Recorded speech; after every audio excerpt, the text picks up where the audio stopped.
Mas mahigpit na ang tax audits ng Bureau of Internal Revenue matapos pansamantalang itigil ang audit operations para bigyang daan ang pagsasaayos ng proseso.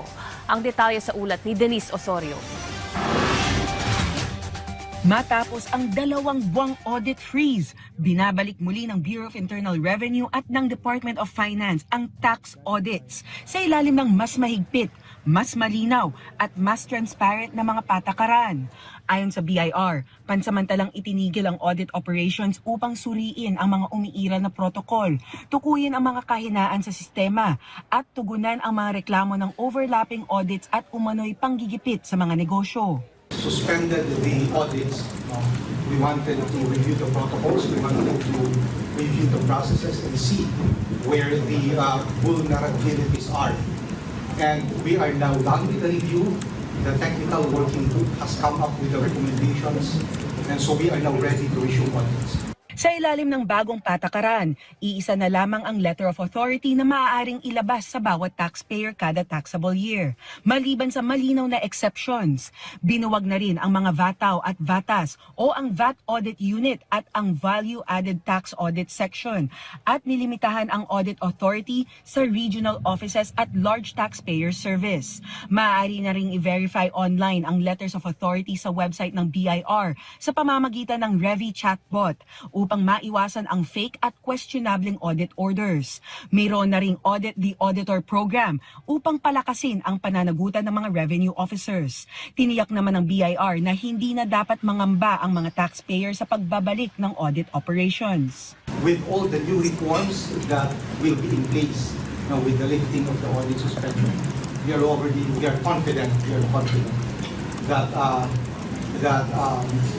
the conduct of audits will now be more transparent and controlled and with clearer oversight.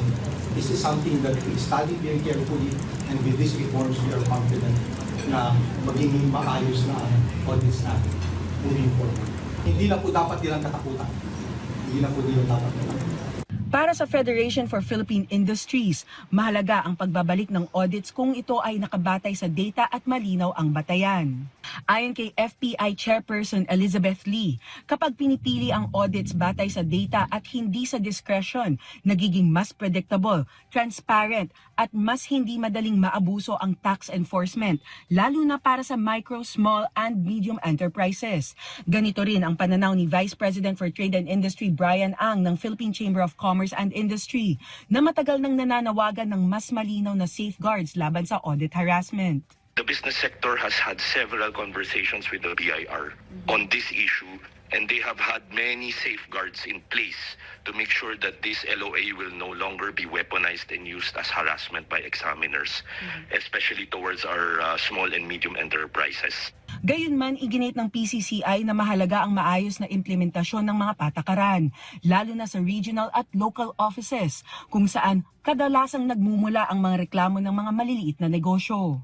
If we are asked to pay for the right taxes and we are given the receipt for the entire tax payment, all businessmen, small, micro, medium, will be willing to pay the right taxes. It's only when there is the under-the-table payment, that's the only time that we are hesitant to pay it, and that's the only time we feel the harassment.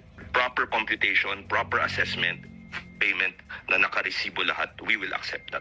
Ayon sa mga business groups, ang MSMEs ang bumubuo sa halos lahat ng negosyo sa bansa na lumilikha ng milyon-milyong trabaho at kritikal sa lokal na ekonomiya, kung kaya't mahalaga ang isang makatarungan, malinaw at hindi discretionary na audit system.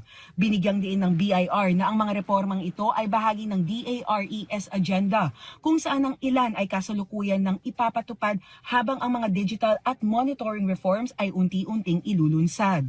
Tiniyak ng ahensya na bukas sila sa pakikipag-ugnayan sa mga taxpayer at stakeholders upang masiguro ang profesional at patas na audit process. Denise Osorio para sa Pambansang TV sa Bagong Pilipinas.